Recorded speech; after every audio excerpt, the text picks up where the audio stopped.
тағйирёбии иқлим ва гармшавии ҳарорати ҳаво дар курраи сайёра боиси ҳодисаҳои гуногуни табиӣ мегардад, ки ба инсоният таъсири манфии худро мерасонад. Ин раванд дастрасии аҳолии замин ба оби тозаи нӯшиданиро боз ҳам мушкил мегардонад, зеро ҳамасола боло рафтани ҳарорат боиси обшавии пиряхҳо гардида, захираи оби тоза, ки манбаи асосии он маҳз пиряхҳо ба ҳисоб меравад, кам мегардад. Бо пешниҳоди ҷониби Тоҷикистон ва дар асоси қатъномаи Созмони Милали Муттаҳид 21 март рӯзи байналмилалии ҳифзи пиряхҳо ва соли 2025 соли байналмилалии ҳифзи пиряхҳо эълон гардид. ин ташаббуси пешвои миллат муҳтарам Эмомалӣ Раҳмон барои инсоният ва сайёраи мо воқеан аҳамияти бузург дорад, зеро он ба ҳифзи табиат ва захираи обӣ, дар маҷмӯъ ба ҳифзи ҳаёти инсоният дар сайёраи мо равона шудааст. Обшавӣ бо сурати пиряхҳо дар Ҷумҳурии Тоҷикистон низ мушоҳида мешавад.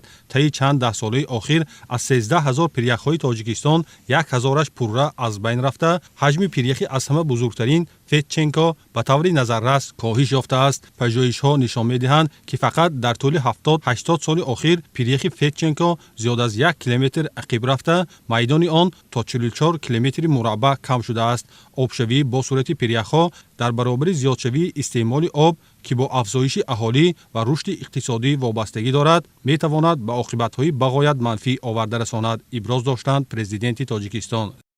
84,000 километри квадратии масоҳати Тоҷикистонро пиряхҳо ишғол карданд, ки ин 6% марзи Тоҷикистон рост меояд. дар ҷумҳурии Тоҷикистон зиёдаш 8000 пиряхҳо ба ҳисоб гирифта шудааст, ки 23 пиряхи он беш аз 15 километр дарозиро ташкил медиҳад. Тоҷикистон аз ҳисоби масоҳати пиряхҳо дар Осиёи марказӣ дар ҷойи аввал меистад. дар Осиё бошад, пас аз давлатҳои Ҳиндустон, ҷумҳурии халқи Хитой, Непал дар ҷойи чаҳорум меистад. ин шаҳодат аз он медиҳад, ки мо баҳри ҳифз намудан ва омӯзиши ҳифзи пиряхҳои Тоҷикистон чораҳои муҳим андешида, татбиқи амалии ташаббусҳои асосгузори сулҳу ваҳдати миллӣ, пешвои миллат, президенти ҷумҳурии Тоҷикистон муҳтарам Эмомалӣ Раҳмонро ҷиҳати дар амал татбиқ намудан роҳандозӣ намоем. тағйирёбии иқлим ба раванди иқтисодӣ, иҷтимоӣ ва экологии кишварҳо дар минтақаҳои гуногуни ҷаҳон таъсир мерасонад. Бино ба андешаи мутахассисон, то соли 2050 31 пиряхи феҳристи мероси ҷаҳонии ЮНЕСКО об мешавад. дар вилояти Суғд бо дастгирии мақомоти иҷроии ҳокимияти давлатии вилоят корҳои амалӣ тадқиқотӣ анҷом дода шуда, пиряхи зарафшон таҳти омӯзиши олимону мутахассисони соҳа қарор дода шудааст. ҳолати имрӯзии пиряхи зарафшон аз он огоҳӣ медиҳад, ки нисбат ба солҳои пеш коҳишёбӣ зиёд ба назар мерасад.